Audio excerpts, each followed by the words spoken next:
So I'm coming at you from my water tank area where it's a little bit sheltered from the wind and the rain. It's drizzling a little bit, but I have foolishly left my filming to the very last minute and I just got to get her done. I have no choice. So here I am hiding from the rain beneath my lemon tree. Hopefully the pitter patter of the raindrops isn't too annoying. This video is going to be a return to the past. We're going to time travel again back to around October, November 2020. We've looked at 5 jobs already, a few major ones, the parking and the French drain, some smaller ones like getting my drinking water sorted out and taking down a structure, and then a 5th one that I completely forget. But you can look at the first video in this series and learn all about what I've been doing since the very, very beginning.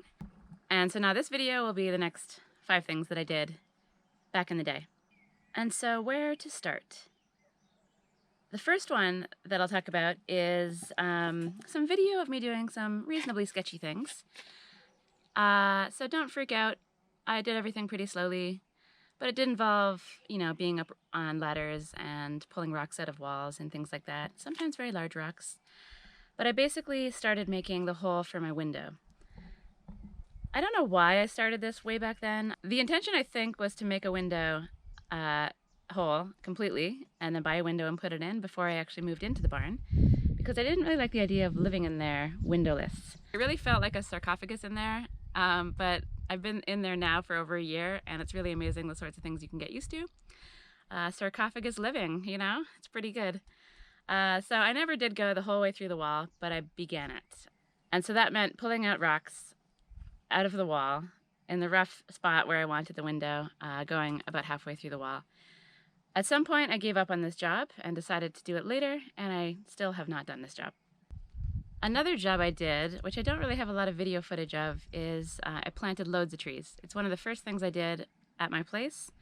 I had a whole bunch of trees in like a mini food forest in pots at my friend's place. I moved all those pots over and I put them on the ground. It was a massive job. I didn't do it all at once. I did it over the course of probably several weeks. And that included some avocado trees, and yeah, loads of different ones. So rather than kind of talk you through it, I'm actually just gonna take you to some video from the past, and we'll start with my avocado tree buying and then go from there, and I'll check back in after. Hello, I just bought an avocado tree. I actually bought 3. I can only carry one. I figured I would just go for a walk with my avocado tree. It's only about a 25-minute walk back to my friend's place, and I could carry it, so why not? So it'll be interesting to see how well these avocados do. They're pretty difficult to grow in Portugal. I got 3 avocado trees. Hopefully I can keep one of the 3 alive, but maybe I'll get lucky and be able to keep all 3.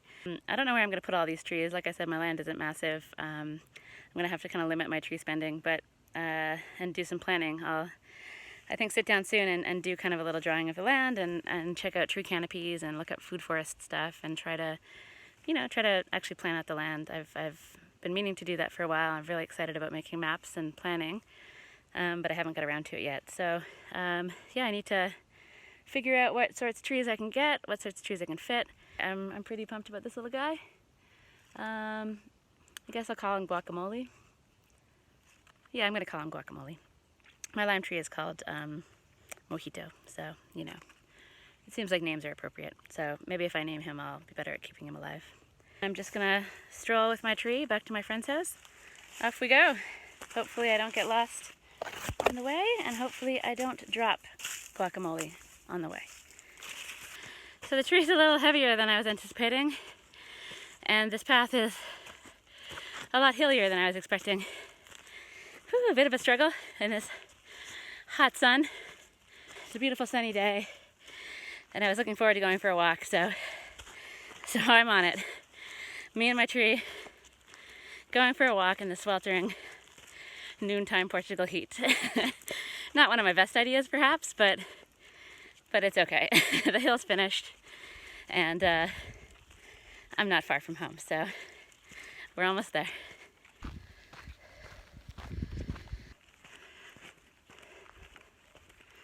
And cut to present day, and now the trees are here, And here. I love my trees, but I really, really love these avocado trees. I like the idea of trying to plant something a little bit unusual and challenging. And yeah, this will be an interesting test, I think. And this guy is the happiest of all the avocados. Seems to be thriving. I really wasn't sure about whether this one would do okay. He was looking really sad. You can see this branch on the right side here is looking pretty grim. I had originally wanted to plant him down here. There's a massive amount of concrete under there where there's some pipe stuff happening. So I stuck him here instead, behind this water tank, and it's nice and sheltered. I was worried it wouldn't get enough sun. Might be a problem in the winter, but so far so good. I feel like I'm abusing this tree by having him in the pot for so long. He's probably been in here for like a year and a half, and I feel really bad for him, but he seems to be doing okay, amazingly. But don't worry, little guy, I'll get you in the ground soon, and I'll keep you nice and watered. So I have zero footage of me actually planting trees. So let's just visit the trees really quickly. This was a loquat tree. This tree is a nashi. I also planted this peach tree, and this peach tree also. And I also planted this pear tree, and I planted this funny shaped pear tree nearby. And then I've got this apple tree. And I planted this lime tree in the ground, which is looking really happy. It's got some pretty nice sized baby limes on there. And I planted this neem tree for shade. And I planted this almond tree. His brother died. And I also had 2 walnut trees perish as well. And then I've got a second apple tree over here. I also planted 4 hazelnut trees down here. And then I've got my second lime tree, which is still in a pot. I tried to plant him, but the place I wanted to put him has a giant rock, so he's here for now. And I've got a couple more hazelnuts up here. I'm pretty sure I had 3.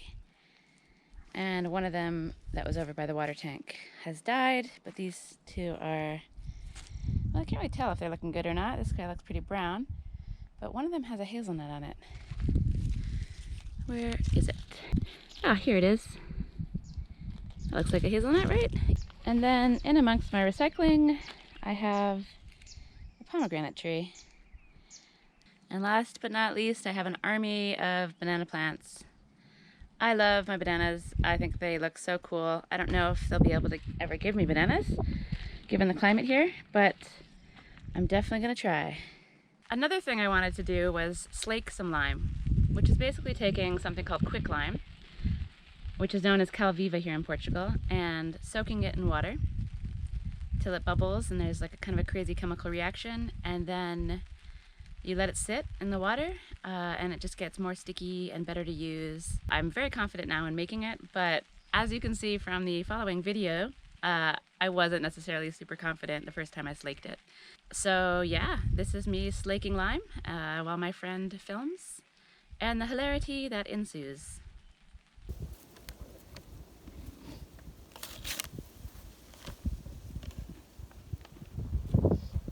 Scared. You should be. I'm scared for you.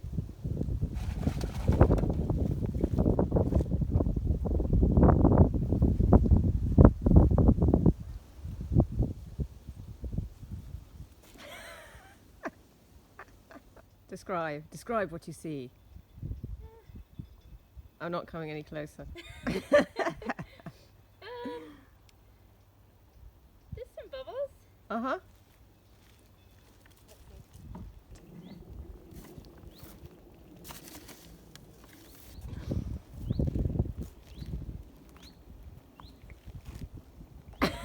Don't look at me. I know less than you do. Do I look really brave when I'm doing it? You look terrified, even behind the mask and the goggles.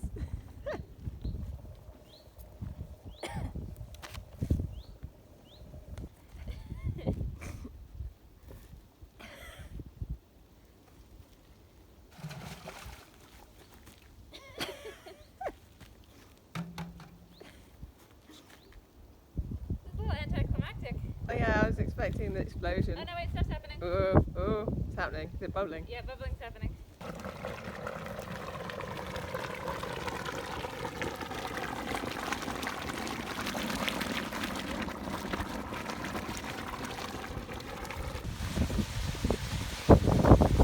And so after all this bubbling action, you're left with this white stuff, this putty lime, beautiful stuff that sort of settles to the bottom. And then as the water cools down, it settles down and it sort of sits on top. And the water blocks out all the oxygen, and the lime will basically be preserved under there until the end times. And as it's sitting in there, it'll just get stickier and gooier and much better to use. I'm going to go into lime geek mode at the moment, so skip past if you're not interested in lime, which is probably 99.9% of you. But there might be that one person out there that just really wants to know about lime in detail. I'm talking to you. So here in Portugal, you have this stuff called HL5 lime.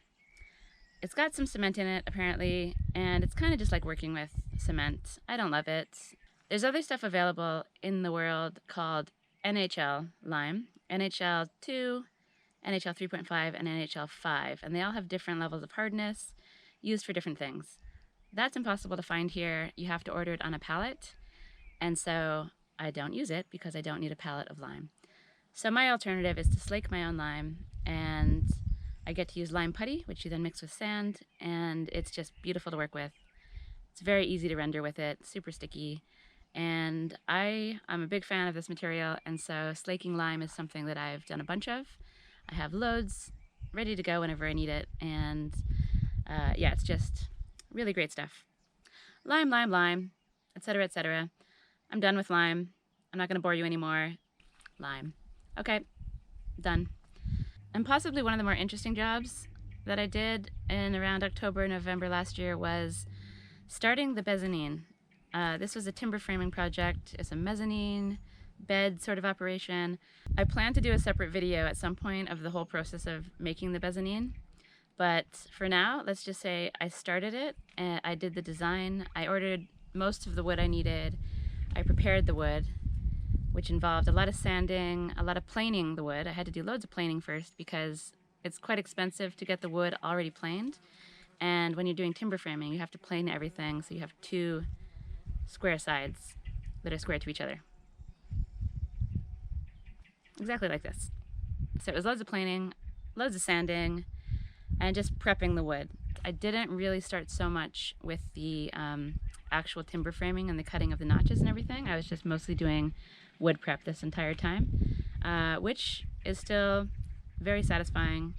And I love that I finally nailed down a design I was excited about and had actually begun working on it, because I'd been in the planning stage for so long that actually being able to start working on the wood was really cool. So prepping the wood for the Bezzanine was another big job. It really kept me busy.